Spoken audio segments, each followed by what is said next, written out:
Perú. Y esto dice así: el pueblo es marrón y la gente es marrón. Todo lo que veo en la calle es marrón. Toco a un niño y es marrón. Me dijo que es tilín y es marrón.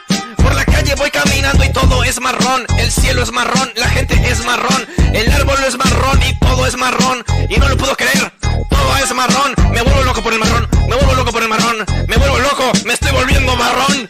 Por la calle voy caminando y me dicen: oye marrón, ¿cómo vas por ahí? Y le dije: ¿qué pasa marrón? ¿Tú crees que me puedes llamar marrón? Porque tú crees que tú eres marrón, pero yo soy más marrón. Así que por favor, trata de decirme que soy un poco más marrón.